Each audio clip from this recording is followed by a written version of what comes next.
What's going on, guys? My name is Bill, and in today's video we are going to try to fix the F350. It's been about a week since we bought it, and in that time we have flushed the coolant, changed the oil, did the blue spring update, installed a cold air intake, changed the fuel filters, and that's about it. And it went from not ever starting, and now we are consistently restarting, no problem when it's cold. Problem is, once it gets hot, it won't restart. So if I were to drive to, I don't know, say a store, and go in, come back out, try to restart it, it would not. I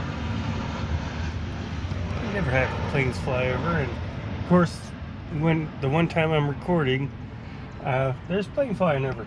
No, but anyway, I went ahead, I got this scan cage 2 hooked up, and been running diagnostics, and so it seems like it got 2 issues.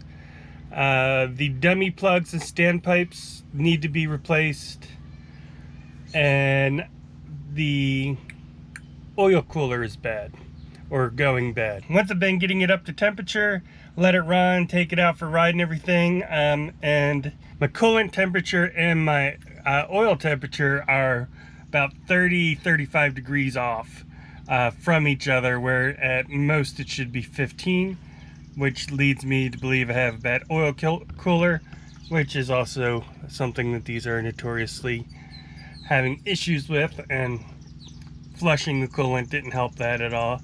And then also have low injection pressure once it's hot, which is leading me to believe it's the dummy plugs are bad, especially once the oil warms up and it's warmer and it's getting past and it's not building up pressure.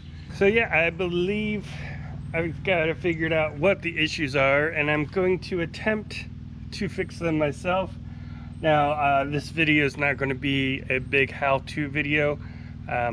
There's people much more qualified to show you that, especially on this engine.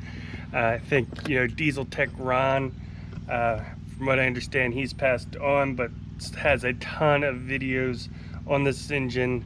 That's who I'll be following. So if you're looking for like how-to video, I would highly recommend checking out his videos. I'll put a link down in the description down to some of his videos that have helped me with this. But yeah, I'm just kind of making a video about it to see if somebody that's never worked on this engine before is able to do that, and how difficult it was. In case you were ever wondering, could you do this, or do you need to take it to a mechanic? I'm not a diesel mechanic. I'm not a mechanic at all. That's why I got everything rearranged. I got the truck kind of tucked in a corner here in case it has to sit for a while.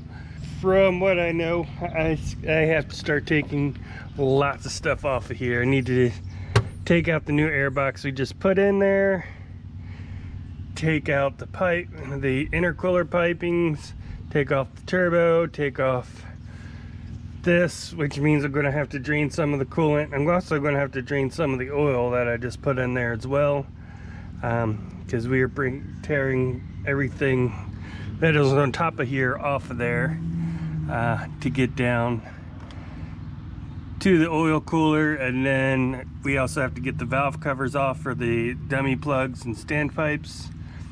And then also on the I also got a new I forget exactly what it's called, the piece on the high pressure oil pump, little something piece that I got for that as well.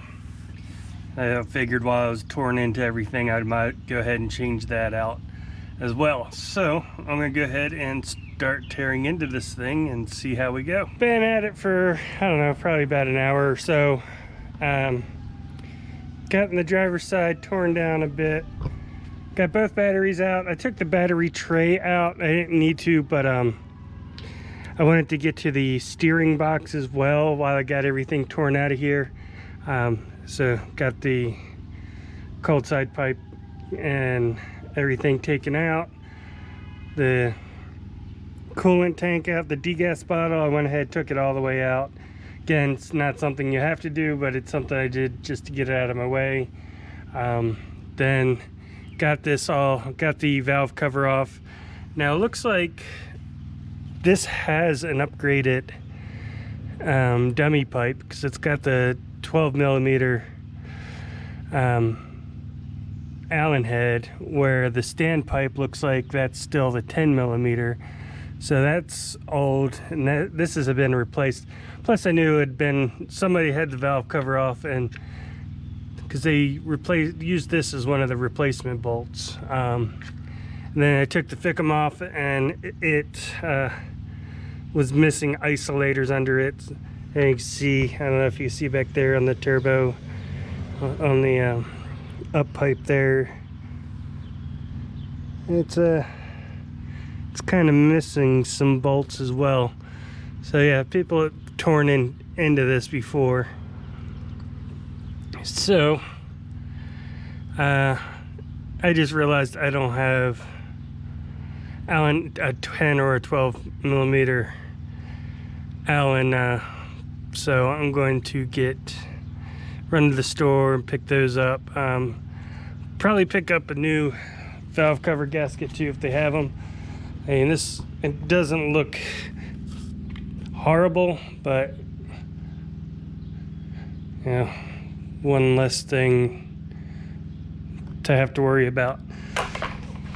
So I'm probably going to run to the store, find a 10 and 12 millimeter Allen wrench or bolt or whatever, key, to be able to get those out, and then get this valve cover back on, but I'll leave everything else off.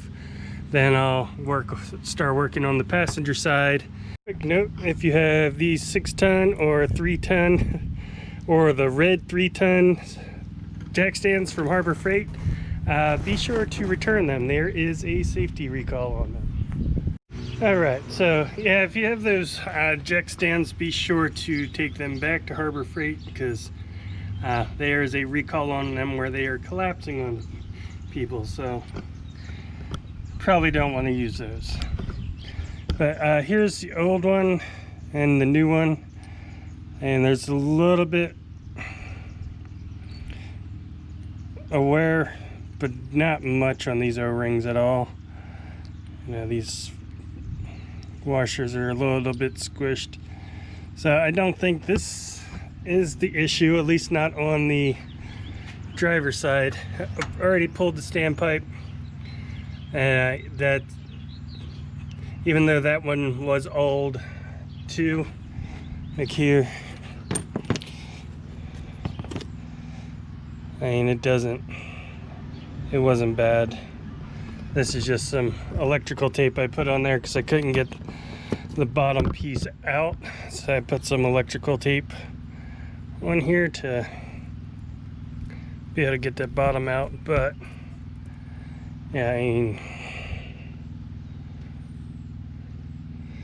yeah, I really don't think that's the problem. So like I said, it looked like somebody had already been in on this side. Whether or not they did the passenger side, I don't know.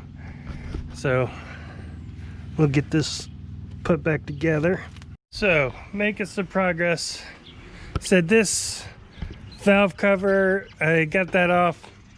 Showed that the dummy plug had been replaced, the standpipe hasn't, which isn't uncommon. Everything looked fine with that, other than the one bolt being the wrong one being used. So I ordered that bolt, and I also ordered a new valve cover gasket, so I'll put that on once those come in. On this side, same thing. Dummy plug had been replaced, standpipe hadn't replaced that. Also, again, ordered new valve cover gasket, and also the gasket for the ICP. Yeah, the ICP. Let me see. And that little gasket needs to go on before the valve cover, so I don't have that tightened down. Let me see if I can find the, oh yeah, here's the one I took off. It's a little smushed here on the corner, and then if you go like that, it's got a tear in it. So wanted to go ahead and replace that while I got everything torn apart. But yeah, I mean, that's not gonna provide much of a seal. So getting that ordered on order as well. Now we did get in here and got the oil cooler pulled out and just pumping this clean. And this oil is just black. I just did an oil change too and put maybe 50 miles on it since doing the oil change. And this is just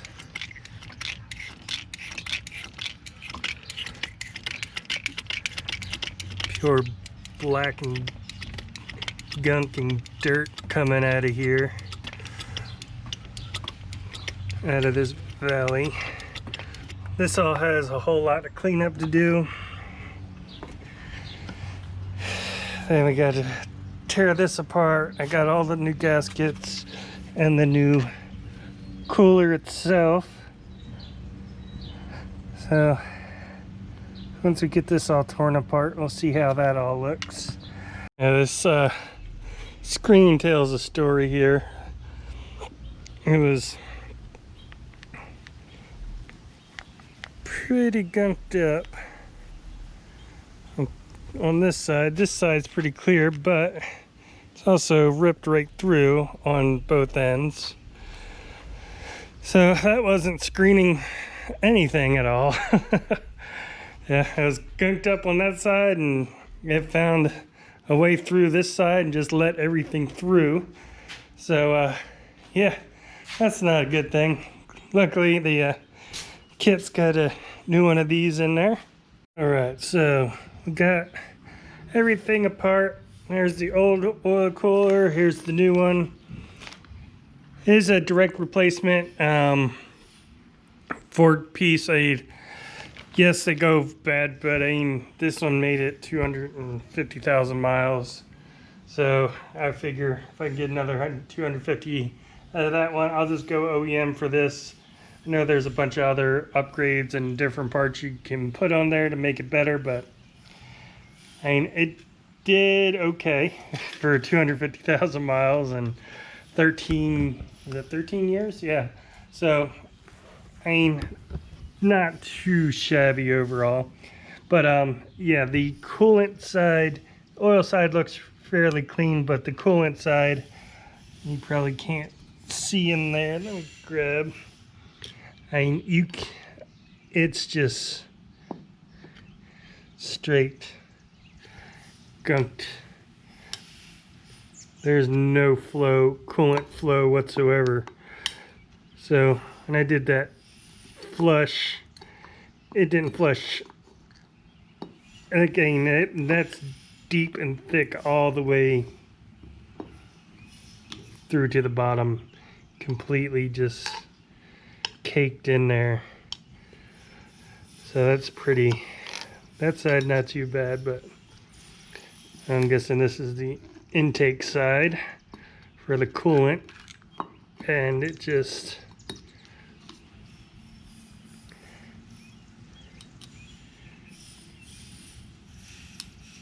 straight mud in there. Maybe I should rethink what I just said about putting OEM part back in there after seeing this. Good Lord, that's... Yeah, so when I said these got clogged up, I thought I meant just in like the little waves in between there, but that, goodness, that got completely... So it's safe to say that yes, that oil cooler wasn't doing much cooling at all, and definitely was an issue. Now whether or not there's another issue that caused this much just gunk, I don't know. I don't know if somebody had a coolant leak and tried putting something in there, or what the hell that is. Yeah, that is, I mean, it's that whole, this whole side's completely caked all the way down. to the bottom and just filled with this wax. So yes, definitely found an issue with the oil cooler. Right guys, so I believe it's time to start putting things back together. Got the oil pump out,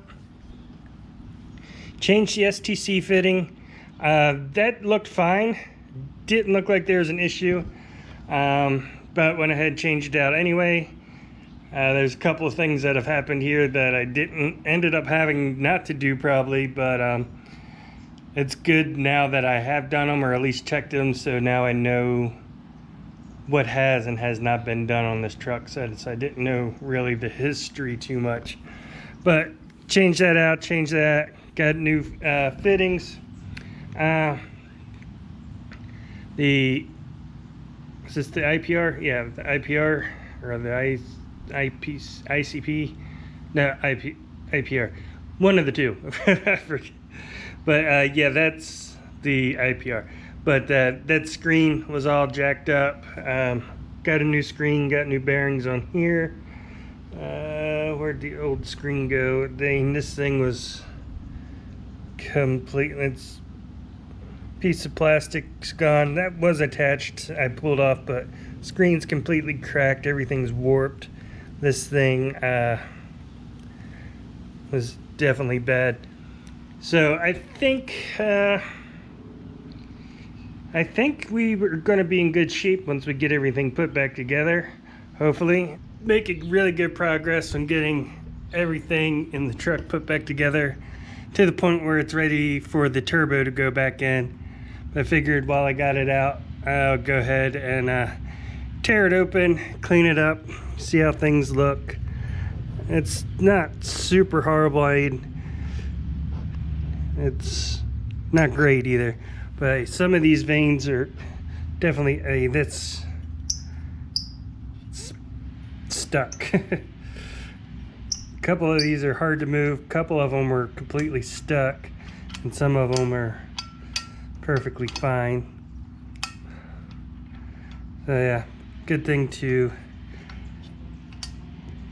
get these out and clean this all up, because yeah, I don't know if that would have been causing problems yet, but it certainly was close to causing problems, if not. So glad I tore this apart. Gonna clean up these surfaces, get these out of here, clean up everything in here. Yeah, hopefully we'll get this all cleaned up and put back together, and we're just about ready to be done with this. All right, so there we go. We got new hot side on, new boots, new clamps. Everything feels much tighter. I was able to get everything cranked down without the clamps getting twisted up or funky looking at all. So I think this will hold much better. I'm gonna go take a drive, make sure. But I think that's about it for my days as a diesel mechanic.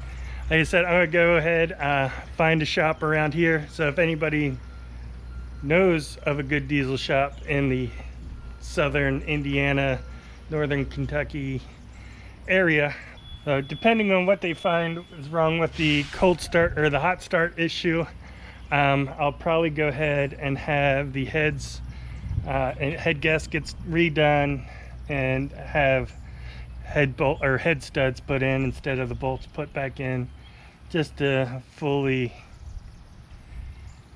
bulletproof this thing, make sure that it will hold up for some time to come, and hopefully we'll have a decent truck at least running. Still definitely need to take care of, there's some body work and other things to take care of, like the bed of the truck. So that stuff I can handle, just not a mechanic. So anyway, hope you enjoyed the video. If you did, go ahead and hit that thumbs up button. If you'd like to see more videos like this in the future, hit that subscribe button, and I'll see you next time.